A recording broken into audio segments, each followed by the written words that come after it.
Assalamualaikum warahmatullahi wabarakatuh. Apa kabar teman-teman semuanya? Semoga semuanya sehat ya. Ketemu lagi dengan channel kita Kemalaya Pas Pensiunan Rempong.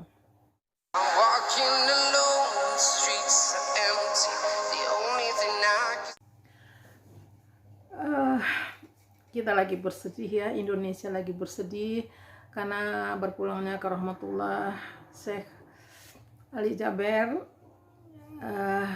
Syekh kita semua. Aku terus terang, aku benar-benar kaget ya, benar-benar sedih, benar-benar merasa kehilangan, dan Indonesia pasti merasa kehilangan ya, merasa rugi ya. Sebenarnya saya bukan seorang yang solehah gitu, apa tokoh majelis taklim, rajin ikut pengajian ke masjid atau ikut majelis taklim selalu mengikuti gitu, berkumpul dengan ibu-ibu solehah. Bukan, aku mah orang biasa aja. Jadi majelis taklim ada, tapi juga nggak rutin-rutin amat. Apalagi sekarang juga COVID, nggak pernah ngumpul-ngumpul lagi. Ikut pengajian ada, kadang-kadang di Zoom, tapi ngumpul-ngumpul juga jarang ya. Ngaji Quran ada tiap hari, tapi ya begitu aja ya. Jadi bukan seorang yang solehah gitu banget deh, enggak ya, biasa aja. Tapi aku sangat berhutang banyak sama Ali Jaber, walaupun aku belum pernah ketemu, belum pernah berdialog langsung, tapi aku paling nyaman mengikuti YouTube-nya beliau. Beliau selalu mengajarkan hal-hal yang sederhana yang bisa kita lakukan, yang pahalanya besar ya, seperti apa jelas, seperti misalnya beristighfar, sholat tahajud, membaca surat ayat kursi setiap habis sholat, atau sholat sunnah subuh. Jangan tinggalkan sholat sunnah subuh, sholat sunnah fajar lakukan setelah azan, dan kita ikutilah azan sampai selesai gitu ya, baca doa setelah azan. Dan setiap bacaan muazin kita jawab, itu akan memberikan pahala buat kita dan juga buat muazinnya. Itu kan hal yang ringan yang bisa kita lakukan. Kemudian rajin-rajin berzikir. Kalau misalnya habis sholat buru-buru, nggak bisa berzikir sambil duduk di masjid, bisa dilanjutkan dengan sambil jalan. Tapi semua itu menimbulkan ketenangan di hati ya. Aku masih ingat cara beliau menyampaikan untuk kita sholat tahajud ya. Sholat tahajud itu adalah Allah yang langsung memanggil kita. Kalau misalnya sholat sehari-hari kan muazin memanggil kita gitu ya, Allah memanggil kita melalui muazin. Kalau sholat tahajud, Allah langsung memanggil kita, mana umatku, apa yang bisa aku bantu, apa permohonan kalian meminta sekarang akan aku kabulkan, kesulitan kalian akan aku bantu. Kita jawab apa? Kita ngorok ya.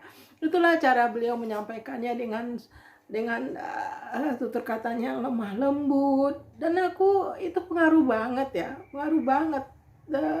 Aku jadi ya boleh dikatakan mengertilah manfaatnya tahajud ya. Dan kita kalau udah tahajud itu kita langsung gimana ya, langsung seperti jatuh cinta dengan tahajud gitu. Kalau itu kita akan bangun sendiri ya. Mungkin pertama-tama mungkin seminggu masih pakai alarm. Kita masih pakai alarm HP, mungkin baru bangun. Tapi setelah itu dengan sendirinya kita akan bangun. Pokoknya kita niatkan aja, ya Allah, bangunkan aku waktu tahajud. Misalnya gitu jam 3 itu udah pasti bangun. Walaupun kadang kita nakal ya, udah bangun merem lagi ya. Tapi itu mudah dilatih. Memang sebelumnya aku boleh dikatakan udah rutin, udah rajin lah, tapi belum begitu menyatu gitu. Tapi begitu disampaikan oleh Syekh Ali Jaber gimana tahajud, bahwa Tuhan yang memanggil kita, Tuhan yang menunggu kita, kita yang minta kepada Allah apa dengan masalah kita, apa Allah akan membantu, doa kita apa Allah akan kabulkan. Aku nggak lupa. Bismillahirrahmanirrahim. Tabarakalladzi biyadihil mulku wa huwa ala kulli syai'in qadir. الذي خلق الموت والحياة ليبلوكم أيكم أحسن عملا. Pak, itu ajarannya seperti itu ya. Misalnya juga tentang istighfar ya. Istighfar yang paling baik misalnya dilakukan pada saat sahur, jam sahur maksudnya kira-kira 25 menit 30 menit sebelum azan subuh ya. Jadi pada saat itu ya, amal yang paling baik adalah istighfar. Tidak usah baca Quran, tidak usah zikir dan lain-lain, istighfar aja itu pahalanya banyak banget ya. Belum lagi cara beliau menanamkan kecintaan kita kepada Al-Quran, bahwa satu huruf Al-Quran 10 kebaikan, walaupun kita nggak ngerti maknanya, nggak tahu, tapi dengan membaca Al-Quran kita akan mendapat 10 kebaikan. Jadi kadang-kadang kita kan merasa kalau nggak ngerti ya, jadi nggak berpahala dan sebagainya, tapi kenyataannya enggak. Beliau menanamkan kepada kita, cintailah Al-Quran. Al-Quran itulah yang akan berikan syafaat kepada kita. Al-Quran akan menemani kita di dalam kubur, menemani kita di padang mahsyar, menemani kita di surga, dan seterusnya. Al-Quran memberikan cahaya kepada hidup kita. Ya Allah, walaupun mungkin aku seperti terlambat ya. Dulu kayaknya agama, pokoknya lakukan apa seperti yang wajib-wajib aja. Sholat wajib udah, sholat sunnah jarang.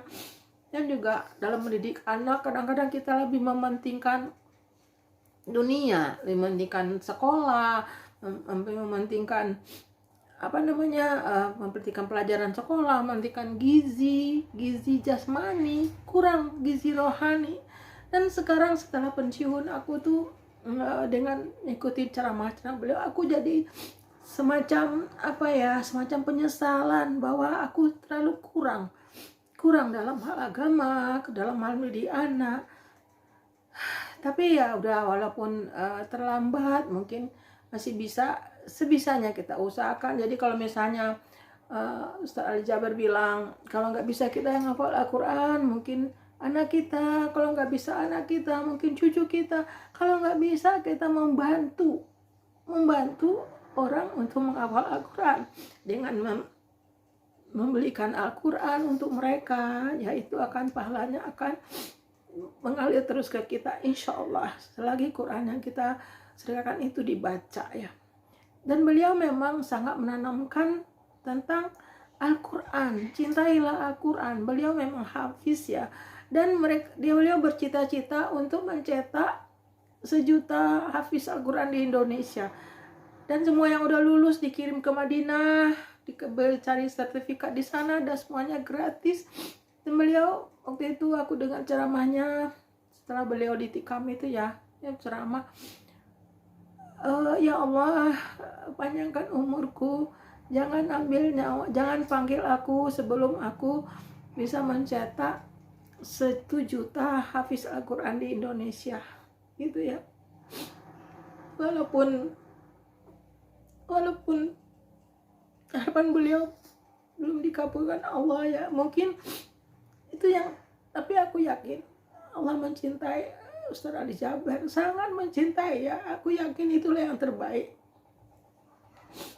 Beliau udah dipanggil sekarang, kita cuma berharap semoga ada pengganti beliau yang melanjutkan cita-cita beliau untuk mencetak 1 juta hafiz Al-Quran di Indonesia ini, dan berharap bahwa Indonesia akan jadi negara hafiz Al-Quran, negara pencinta Al-Quran. Bahkan beliau membayangkan ya, mengharapkan suatu saat kelak Indonesia akan dipimpin oleh seorang presiden yang hafiz Al-Quran. Coba, begitu cintanya dengan Al-Quran dan begitu cintanya dengan tanah air kita.